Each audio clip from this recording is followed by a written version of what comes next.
Hi everyone, welcome to the class once again. I hope you're all doing good and in the best of your health. I believe that you have watched all the lessons of this chapter nuclei because that is quite required for this exercise.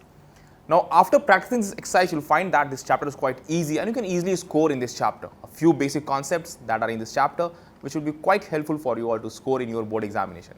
Let's go ahead and practice question based upon this chapter nuclei, and the first question of the day is, it's a 1 mark question. As I have told you regularly, CBSE has mixed mark pattern questions. First one, what is the relationship between the half-life and mean life of a radioactive nucleus? Half-life and mean life.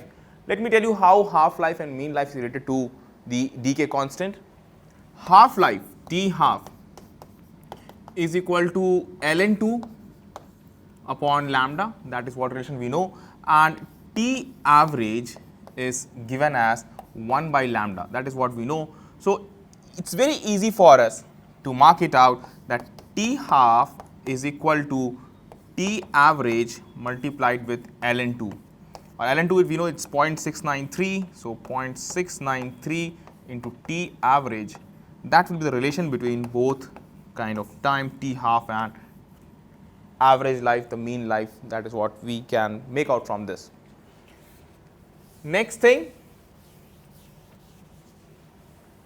let's go ahead with the next question of the class. Question number 2. Two nuclei have mass numbers in the ratio of 1:8. I believe that you all can see this data. What is the ratio of their nuclear radii? Two nuclei have mass numbers in the ratio are 1:8. Now, I believe that you are remembering how the radius is related to the mass number.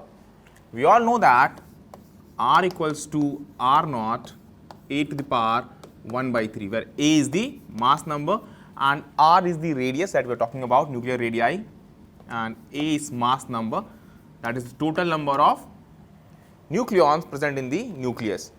Now, what do you do? Put up the values. Now, see, it's given that mass numbers in the ratio 1:8. What is the ratio of the nuclear radii?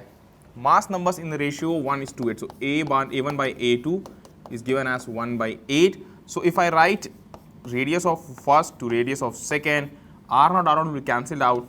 So, this will be A1 by A2 power 1 by 3, or you can say this is 1 by 2. So, the radii of both the nucleus will be in the ratio of 1:2 for this particular set of data that has been provided. Hope that it's clear to you all, not too tough for us to understand. And let's switch to the next question of the day.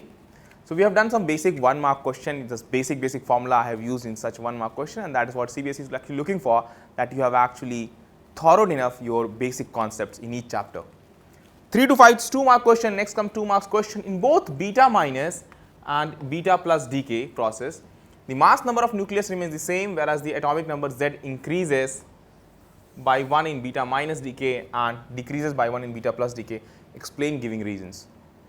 We all know, I have told you in the equations of beta decay, I have told you what happens in beta minus, what happens in beta plus. If you have watched the lesson, certainly you can arrive at the right result.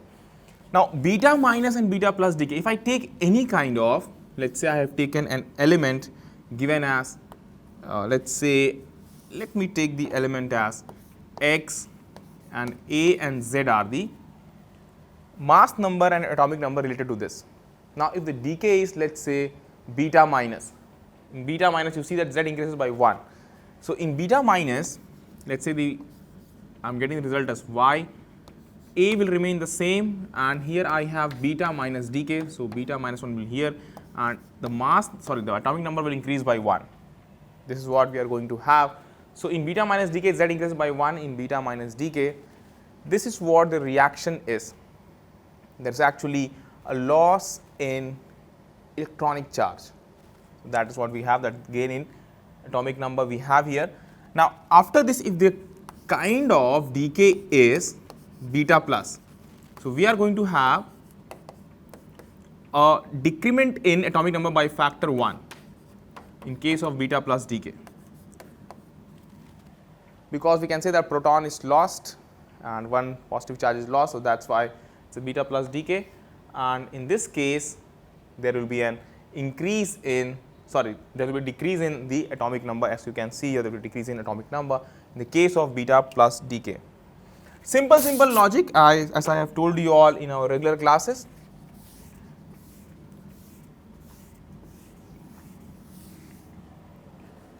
Now after this, let me tell you some more details, some more questions based upon this. Let's go ahead to the next question. Question number 4. In a given sample, two radioisotopes A and B are initially present in the ratio of 1:4. The number of active nuclei of A and B are in the ratio 1:4 that has been provided. Make it out from this statement. The half-lives of A and B are 100 year and 50 year. Half-life of A is 100, half-life of B is 50, that is given in years. Respectively, find the time after which the amounts of A and B become equal. So initially, let me mark out that N naught of A and to N naught of B is given as 1:4. Simple data I am putting down. Two radioisotopes A and B are initially present in the ratio of 1:4. The half-lives of A and B are 100 year and 50 year. Half-life, T half of A is 100 year and T half of B is given as 50 year. Find the time in which the number of nuclei of A and B becomes equal. That is what you have to find out. A and B become equal. Time, let us say after T time it disintegrates. You see here A is lesser, its half-life is more. B is more, its half-life is less. So A will actually, try to understand with this data, A will actually disintegrate at a lower rate. In 100 years it is reduced to half, but B in 50 years reduced to half, in 100 years it will be reduced to 1/4.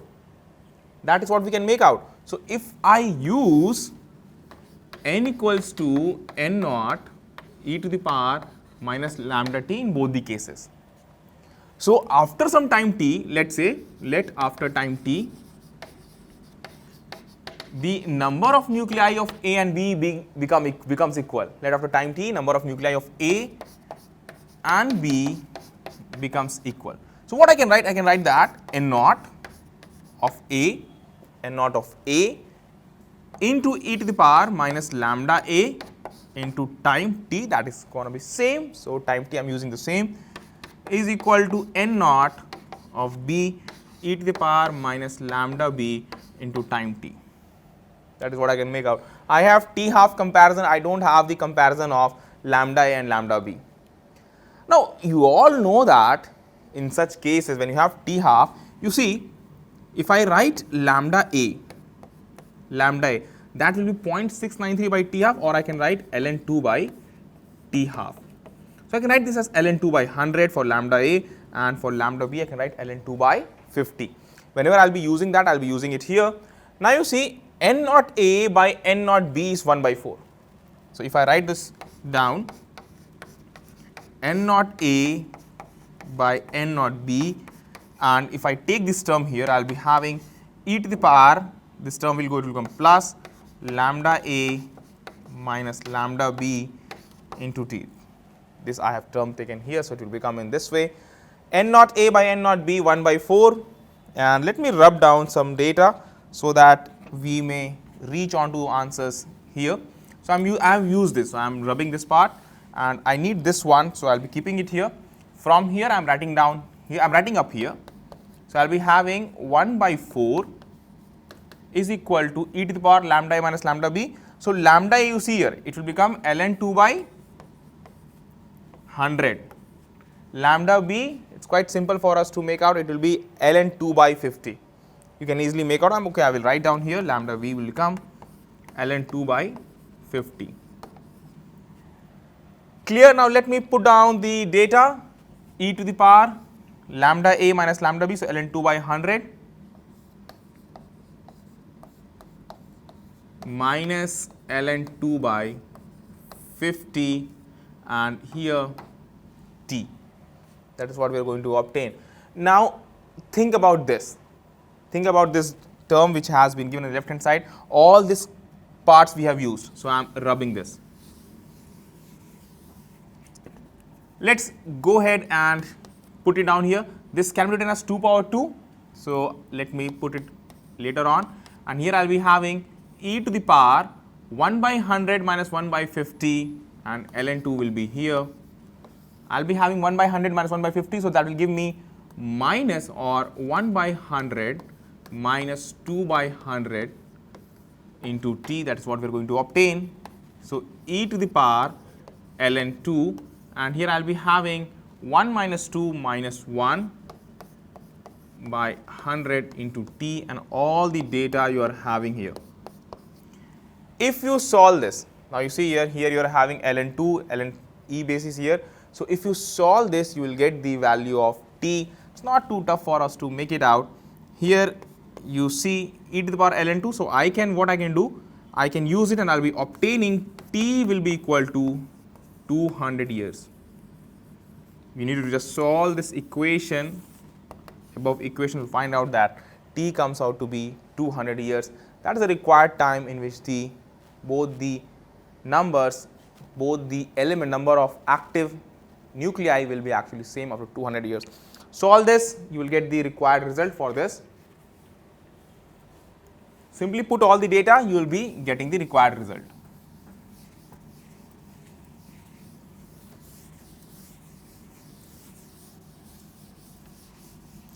Next question after this. Question number 5th.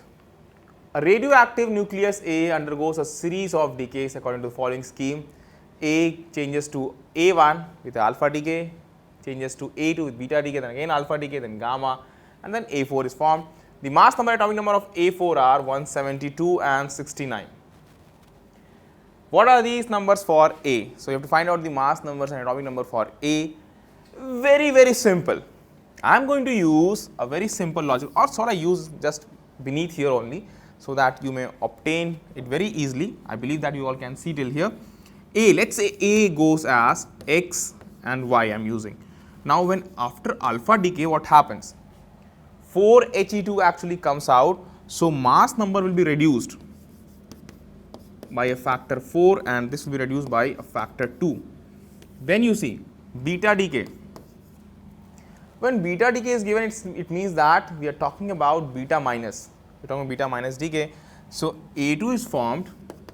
Here this term will increase by a factor 1 and this term will remain same, x minus 4. It is a beta minus decay. Then again after A2, A3 is formed with alpha decay. So, what you do? A3 and x minus 4 again, and here you have to do y minus 2. Y minus 2 plus 1, so we will get y minus 1 and again minus 2.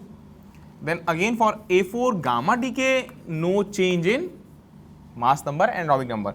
X minus 8 as mass number, y minus 3. That is what we have obtained. So, A4 is given that A4 mass number is 172. So, x minus 8 is 172, implies that x is equal to 180. And next you see 69, the atomic number is 69. So, y minus 3 is 69, or implies that I will write it down here, y is equal to 69 plus 3 72. We got this, we got the mass number, atomic number. So, mass number comes out to be 180, one answer for A, atomic number comes out to be 72.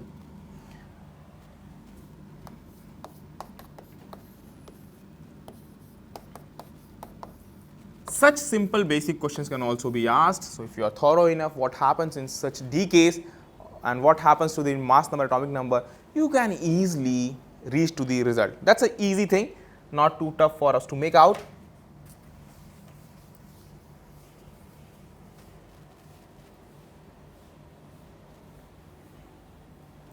Let us go to the next question, question number 6. It's 3 marks question. Define the term activity of a sample of a radioactive nucleus, write it SI unit. Activity, the rate of disintegration, that is the activity. So, let me write down here. It's a very simple definition, can be also asked in your examination. Activity is actually rate of disintegration and 1 disintegration per second, that will be the unit. Unit used is 1 disintegration per second, and I will tell you what it is also called.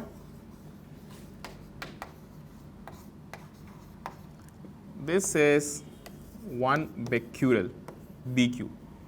1 becquerel, that is the 1 disintegration per second, that is also the unit used to express the activity of any sample.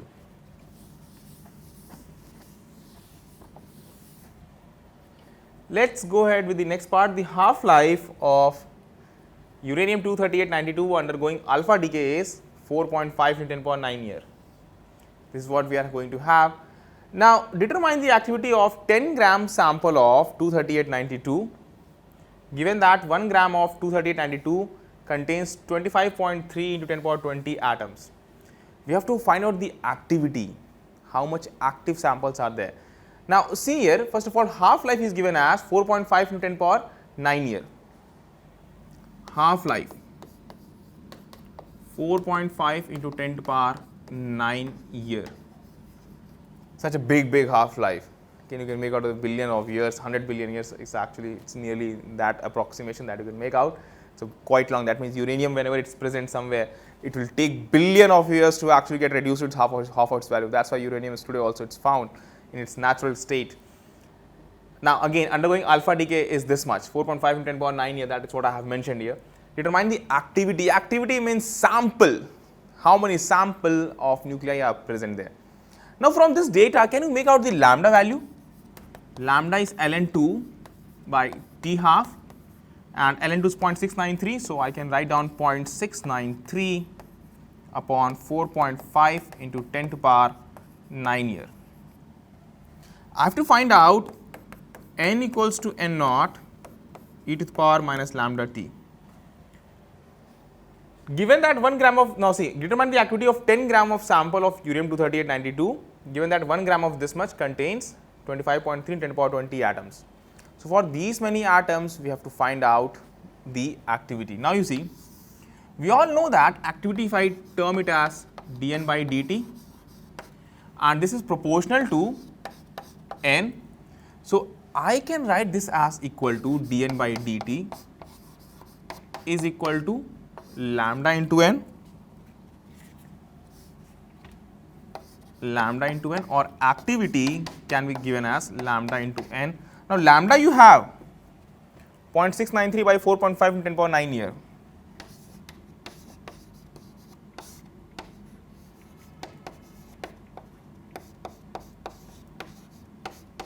Into n, capital N, that is the number of active atoms.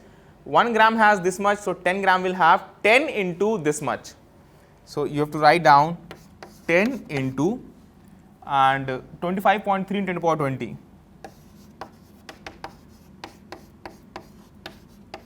Only thing is left, that is you have to calculate the values that I have actually used. So if you calculate, you will get nearly 1.24 into 10 to the power 5. With proper SI units, this is what you are going to get for the given sample per second. The number of samples per second, that is what the activity we are going to find out in this particular case, that is disintegration per second, or you can write down becquerel. 1.24, it's 1.24 into 10 to the power 5. Calculate it, you will get this required result.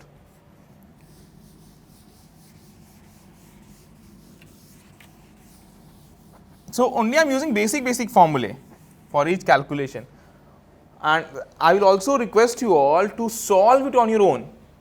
Then only you see the particular solution. You solve it on your own, you will find that it's quite helpful for you all if you practice on your own.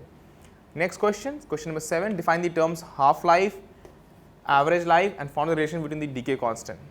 Now, half life is the one in which the active number of nuclei is reduced to half of its initial value. So half life I have also defined it on regular class. Half life, it's the active nuclei, the time taken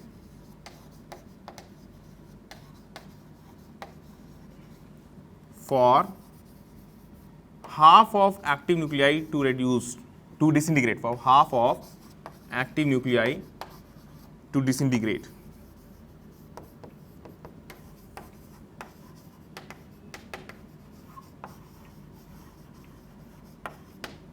Okay, that is what the half life.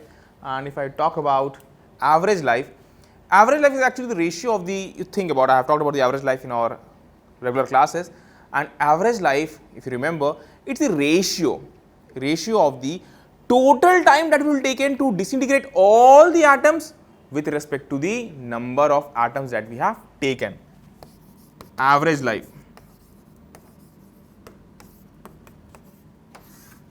Total time taken to disintegrate all atoms, although as per equation all the atoms will not be disintegrated, but we are talking about the limit when it will very much nearly reduce to zero value. Time taken to disintegrate all nuclei with respect to total nuclei present in the sample. Total nuclei present in sample. Its derivation is not required at your level, its derivation is not required. You can use directly the equation that average life is 1 by lambda, and half life, already we have derived the half life in our regular class. So, I will use T half is equal to ln 2 by lambda or 0.693 by lambda, because I have also derived in our regular class. So, if you have watched the video, you have seen its derivation. I believe that you can recall that. Now, not too tough also for us to make out that. So, we have done the relationship with the decay constant for both the cases. Second part, a radioactive nucleus has a decay constant this much. How long would it take the nucleus of decay to 75% of its initial amount? No big D for to solve the second part.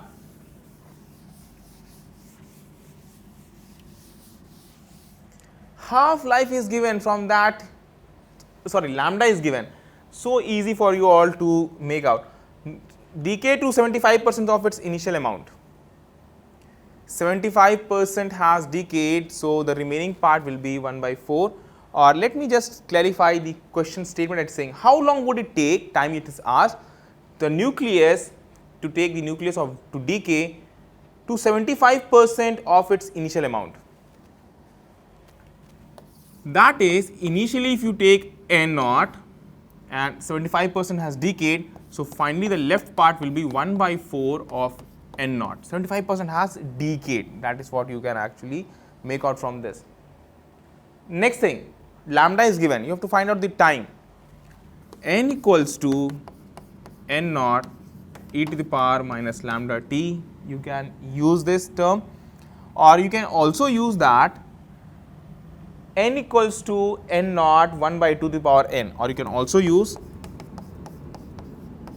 because 2 half lives would have been passed, here you have to use 2, here you have to use 2 and here you can use it. Now, suppose if I use this, because it is asked for time, it has been asked.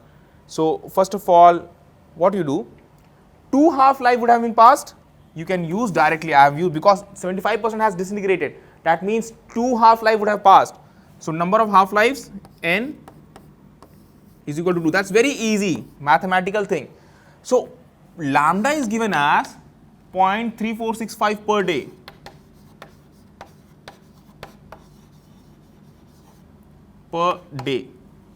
T half you can make out 0.693 by lambda. 2 half life you have to find out, just multiply 2 into 0.693 divided by lambda, that is again 0.3465 per day. So, days I am taking here. Now, from here you can easily make out, the required result, and if I have to make out, this will be somewhere around 4 days you can actually make out. You can see here it's 34, it's nearly 68. So, you can make out nearly 2 times 2 into 4 days. So, 4 days will be the required result. As per the given data, you can see here lambda is given, so you can easily make out here.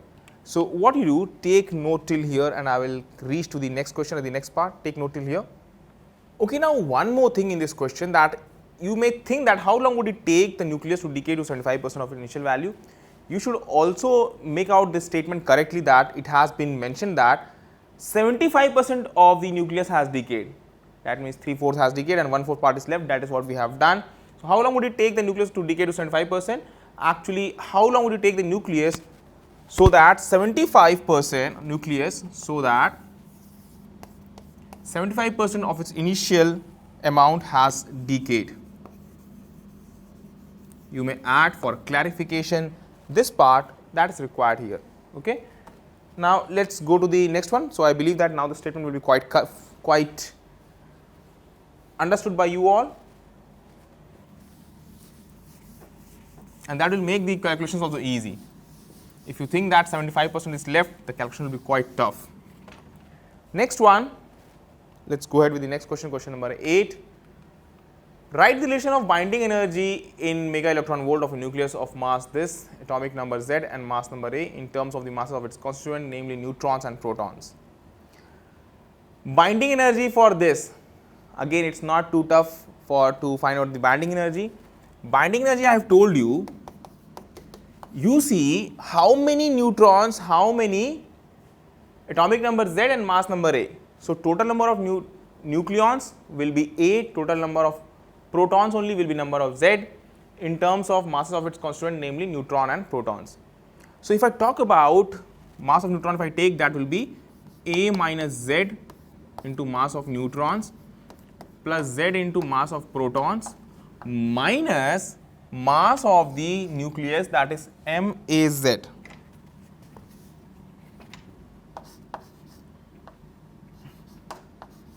That is what you have to make out, multiplied with C square, E equals to mc square. I am using this will be the binding energy which I have discussed in our regular classes. Hope that you are remembering that. Now, draw plot of binding energy per nucleon versus mass number A for A2 to 170. Use this graph to explain the release of energy in the process of nuclear fusion of two light nuclei. So, not too tough for us to make out this second part also. See here, graph which we have discussed, let me write down in terms of mega electron volt.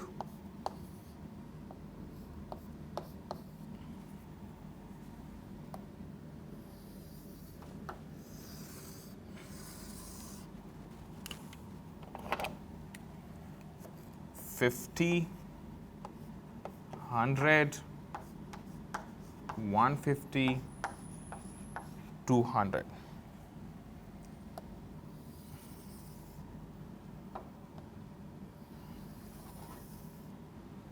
So, if you can see this from in your given textbook also, it will be given the graph in this way. Now, if I start with hydrogen, this will go somewhat like this: hydrogen, helium, and then it will go here, then lithium here, then again oxygen here, come down in here, then here. In this way, you need to also just verify. So, hydrogen will be somewhere here, then you have 2H, then here you have the helium, here you have lithium. Now, let me talk about the oxygen part. This has to be a bit raised.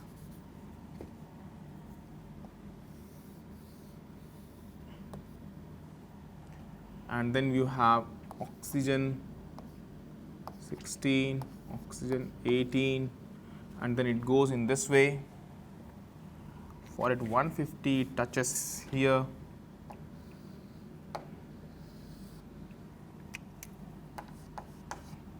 This is how it varies. This is for ferrous Fe56. I have here the mass number,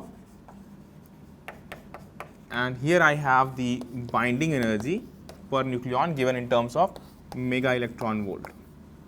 This is how the binding energy varies. You also refer to the exact curve in your textbook that will be required, because I might have made somewhere up and down. So, you can also refer there also in the textbook. So, draw a plot we have done up till 170. So, we have used till data till here, it will come somewhat like this.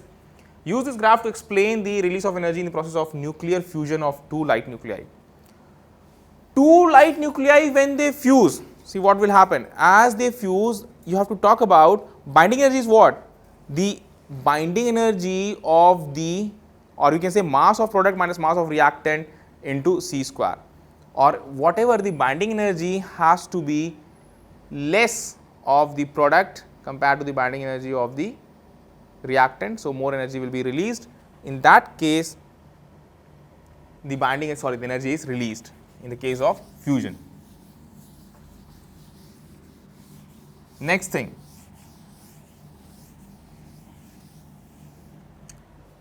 so if you have the thorough concepts in you, then only you can solve such kind of questions.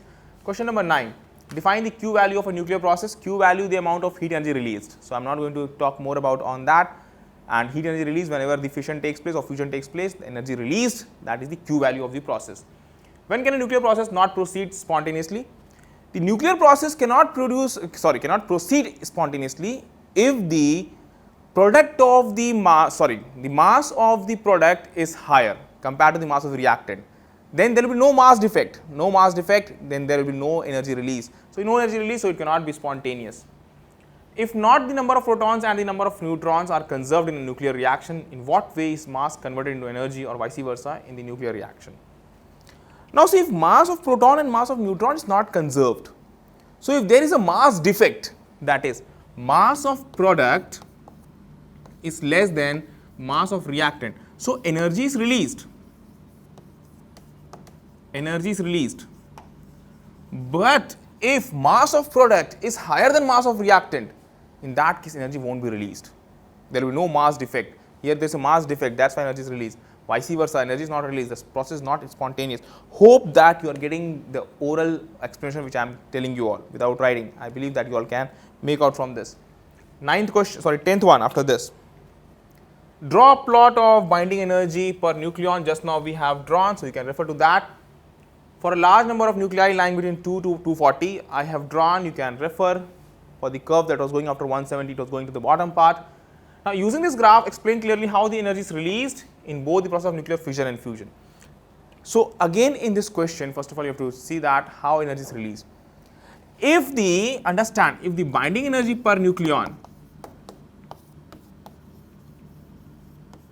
binding energy is what? Suppose the nuclear breaks, so energy will be released. The binding energy is going to be released. And when the binding energy is released, if for the reactant part it is more, if for the binding energy of reactant is more compared to the binding energy of product, so more energy will be released when the reactant breaks. And again you have to give energy is actually, you have to give energy for the product to be formed. Then if that is less, the reaction will be exothermic, it's a spontaneous reaction. Same applies for fission and fusion. This thing you can use, and also I have actually explained this concept in our regular classes also, which you can actually make out if you have referred to all the video lectures that you have seen in our regular classes. Hope that you have understood all the concepts in this practice session. It will be of great help to you all. I will advise you all, go with the theory on your own, see about the binding energy, see about the curve of binding energy per nucleon, basic concept, but that can be utilized in your examination. Hope that you find this class helpful. Practice more questions for your own requirement, for your own help. You will find that it will be a good one to do that. Do practice more. I wish you all the very best for your preparation. Thank you everyone. I will meet you all in the next class with some more concepts and explanations. Thank you everyone.